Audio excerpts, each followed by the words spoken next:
Hey, what's good? I'm Coach Colin Castello with Shot Mechanics Basketball, and today I'm going to tell you the 3 reasons why you get beat on defense. All right, defense is an incredibly important part of the game, and if you're a liability on defense, your coach is probably going to sit you on the pine. So today what I want to do is talk about some of the reasons why you're getting beat on defense. That way you can correct it and get more playing time. But also, we want to make sure you're scoring more points. So if you click the top link in the description down below, I'll give you instant free access to my Insta Buckets workout. This is my quick 5-minute workout that's absolutely developed to turbocharge your in-game scoring average because we're working on actual in-game reps. So click the top link in the description down below, and that way you don't miss it. Now, when we're thinking about defense, the very first thing that hurts players a lot is over-sliding. Now let me talk about that for a second.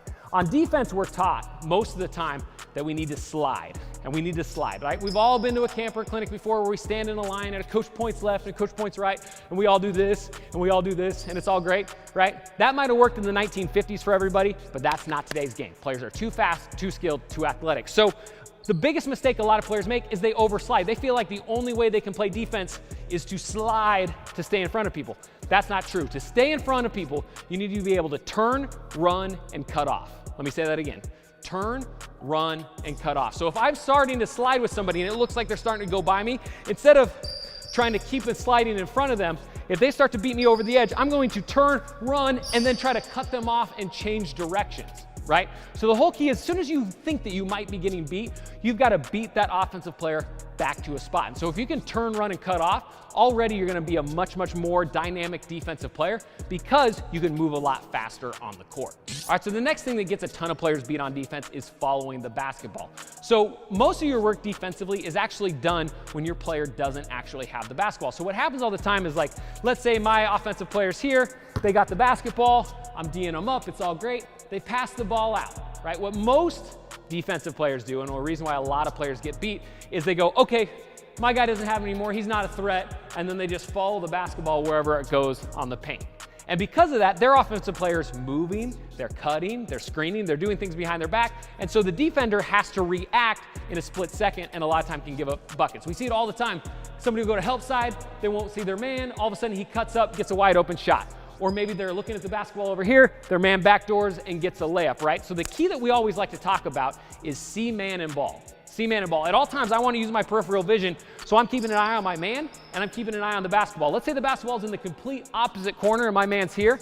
I might have to drop a little further into help side so I can still see both of them, just like that. Man and ball. If I'm looking at ball, my man's cutting. If I'm looking at just my man, the ball can be doing something different. So if you can see man and ball at the same time, you're gonna be much more dynamic on defense and you'll be a much better communicator for everybody else. All right, so the next thing that kills players on defense is a low defensive IQ. And what I mean by that is it doesn't matter how you move, it doesn't matter how athletic you are. If you can have a high basketball IQ on defense, you can become a much better defender. And by that, I mean things like this. Number one, scouting. You got to know what players are great at. Unless you're just playing like some random open gym that you've never seen the players before, you're going to start knowing tendencies. If you're playing, the same teams in a league or if the same team's on tournaments, you're going to start to notice tendencies that players like to do. And so what you need to do is you need to actively be a scout inside of your brain. A massive mistake that a lot of younger players make is they just go out and play and they don't really think about what the other players on the court are doing. But if I'm guarding people and I go, okay, hey, I know he really likes to step back to his left, or I know that he really likes a hesitation drive to his right.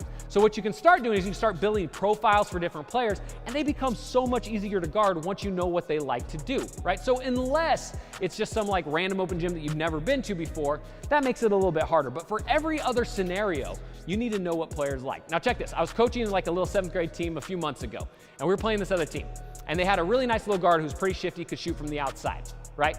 He hit like 3 step backs in a row where he hesied with his right hand, crossed over and stepped back to his left, right? After 1, you're like, okay, that's fine. After 2, you're like, he kind of likes doing that move. So the third one should never happen, right? Because as a defender, you should know, hey, that hezzy step back something that he's looking for all the time. And what you're going to end up noticing is most players are super one-dimensional. Most players have 1 or 2 moves that they really like to do. And so if you can sit on that and have a high basketball IQ and kind of be that in-game scouter for yourself, you can automatically become a better defender without even doing any conditioning, any strength training, or anything, that has to do with your athleticism. All right, and don't forget, if you want to turbocharge your scoring average, make sure you click the top link in the description down below and get instant access to my Instant Buckets workout. It's a 5-minute workout that's going to turbocharge your scoring, I guarantee it. And if you're new to Shot Mechanics, click that subscribe button, head to the comment section down below, and let me know what sort of video you want to see next. We run pretty much everything off request, so leave it down below and hopefully I get to it. And again, I'm Coach Colin Costello with Shot Mechanics Basketball. Thanks for watching, and until next time, splash on.